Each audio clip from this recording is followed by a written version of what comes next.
return once again to the Half-Life universe. Not via Half-Life Alyx, but this time in the form of a remake of Half-Life 1 named Black Mesa from the Crowbar Collective, made from a team of various developers from the Source modding community since the year 2005.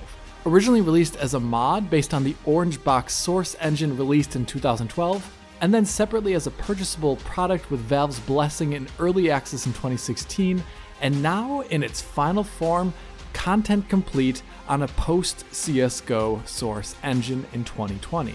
While I say Black Mesa is a remake of Half-Life 1, that does not mean it is simplistic or unambitious. Far from it. Quite literally every aspect of Half-Life 1 has been recreated and reimagined in Black Mesa. From the dialogue of guards and scientists... They told me to make sure you headed down there as soon as you got into your hazard suit. They told me to make sure you headed down there as soon as you got into your hazard suit. To the combat encounters and levels. Even the music, which is familiar yet different from sound designer Joel Nielsen. Activated. Atmospheric contaminant sensors activated. Vital sign monitoring activated. The idea was to take Half-Life 1 as a game whose art and design is reflective of the id Tech-based Gold Source engine it was based on, and expanding upon that with the advances in technology afforded by the Source engine, powering Half-Life 2 and above. So while it follows the beats and structure of how Half-Life levels progress, it can play and look quite differently. Take this example here from the beginning of the game. The BSP nature of Gold Source meant that environmental art like the walls, floors, and elevators in the research facility in the first game had to be hand-carved in the game editor, with a limited complexity so as to run on the computers around 1998. This leads to a very uniquely charming looking game where spaces are simple and sparse, and there are barren and oddly thin spaces and hallways connecting larger rooms. All of this is broken up by rather constant loading. Object size like the size of trash cans and other scenery can seem a bit arbitrary since it was essentially all done by hand in Worldcraft. Going into Black Mesa, you can see in side-by-sides and A to B comparisons that the change from being primarily made of simplistic blocks in BSP into discrete models with a much higher polygon and effects budget has had a profound effect to the game's visual diversity and detail. In many areas where there is just a wall in the original game, the developers have fleshed that area out with lavish detail and then also integrated that back into the story. Take here in the beginning of the game as the guard lets you out into the security lock. In the original, you just cross an invisible loading threshold in the empty room and wait for the door animation to cycle. In Black Mesa, another guard behind a plate of glass talks with you in that same room about the proceedings of the day, and even makes a few jokes at your expense referencing some more obscure Half-Life fandom. Aw man, you cut the ponytail. Sellout. Many areas in Black Mesa follow this kind of expansion in design and story afforded by the technological update. Spaces become more to scale and subsequently a bit larger. And then those details are tied back into the story of Half-Life. Were you a bit confused in Half-Life 2 when Dr. Kleiner and Barney acted as if they were your best friends? All I could think was, but which Dr. Kleiner is this Dr. Kleiner? Half-Life 1 as a game of course reused character models and did not have dedicated named characters in the same way as its sequel did, and then kind of retconned back into Half-Life 1. Whoa, oh my. My goodness. Black Mesa's developers took the character technology from Half-Life 2 and then expanded on it with the time and effort to add in Dr. Kleiner, Eli Vance, and Barney as dedicated characters with their own dialogue sequences, replacing the more random NPCs of that game. It's pretty remarkable how smartly they are added in, actually. The widening and deepening of design applies to many other aspects of the game beyond the window dressing and story of the intro.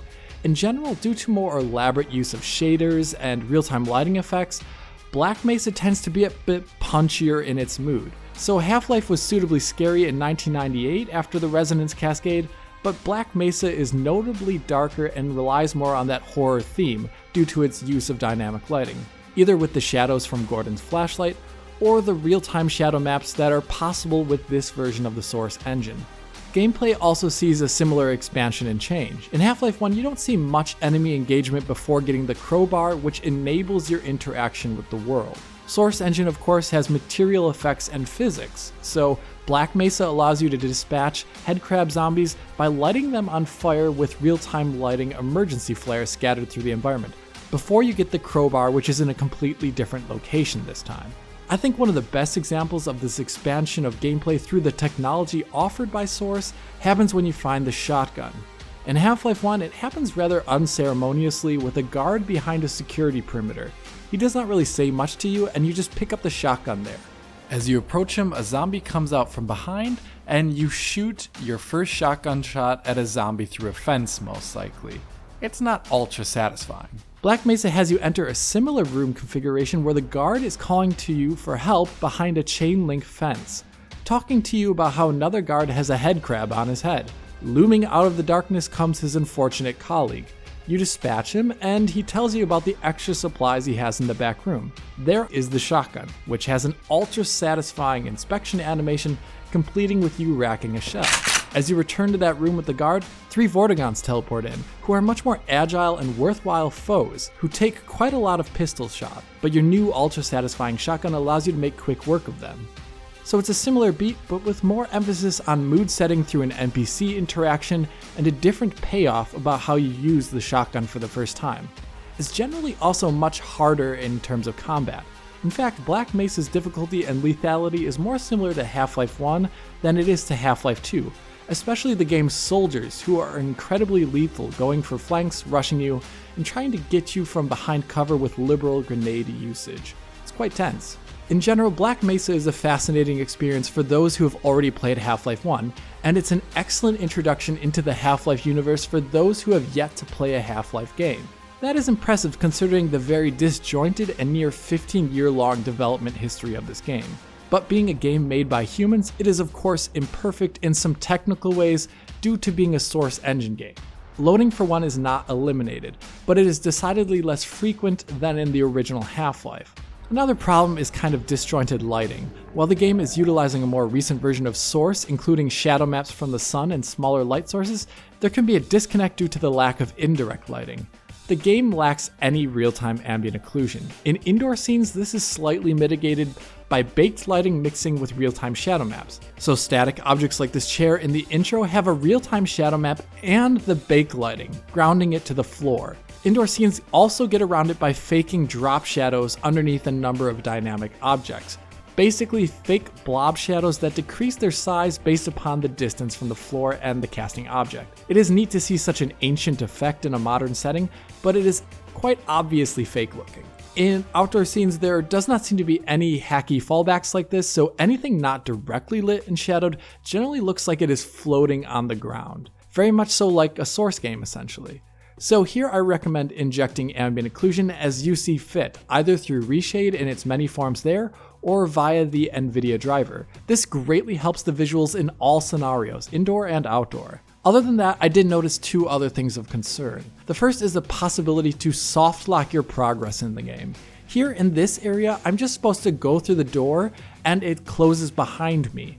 But since I accidentally moved backwards through that same door threshold, I soft locked my progress in the game as the door would not open, even though I needed to go through it. It's a bit random, but it happened. Luckily though, a checkpoint save and manual saves make this a non-issue. The last problem though that I encountered is an odd one regarding unique frame reproduction. The game can be nominally running at 60 FPS when you play it, yet the update playback for certain screen elements looks to be 30 FPS. I do think that this is limited to the real-time indoor dynamic shadow maps, which you can see only updating every other frame on the wall here, for example, which gives the game this jittery movement. So if developers can, please unlock the frame rate animation for those screen elements such as shadow maps so that the game does not look framey even though it's running incredibly well. While being on Source means we get these technical downsides, it also means we can basically run this game on anything. Here's Black Mesa running on medium settings at 768p on an 8800 GT and Intel Q6600, basically a PC that came out in 2007. Sure, it is not perfect, but considering this machine is so ancient, That means any PC put together in the last decade will easily find 60 FPS doable. Looking at now older mid-range GPUs running with unlocked frame rates, both the GTX 1060 and RX 580 running at ultra settings and 4K are not enough for a flat 60 FPS, especially in outdoor areas with sun shadows, but dropping the resolution to 1800p or lower, like 1440p, should make that rock solid. And with a resolution like 1080p, that would essentially allow high frame rate gaming at 120 or 144 Hz.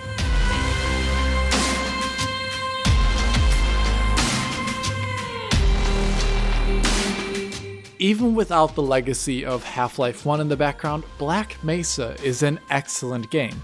Technically, it is dated, of course, in many aspects, but it is a fascinating showcase of how to update a game in a remastering and also expand on that game without losing the original feel. To me, Black Mesa feels authentically Half-Life, and is a must-play in this release state for any fan of the series, or even for those just curious to play a Half-Life game. But that is all from me for now.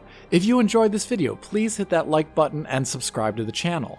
If you are already a subscriber, then consider hitting that little bell in the corner to be informed as soon as Digital Foundry posts a video. If you want to see this comparison in the highest quality available, support us on Patreon. If you want to talk to me about the amazing Black Mesa, write a comment below or follow me and Digital Foundry on Twitter. And as always, this is Alex, bidding you farewell und auf Wiedersehen.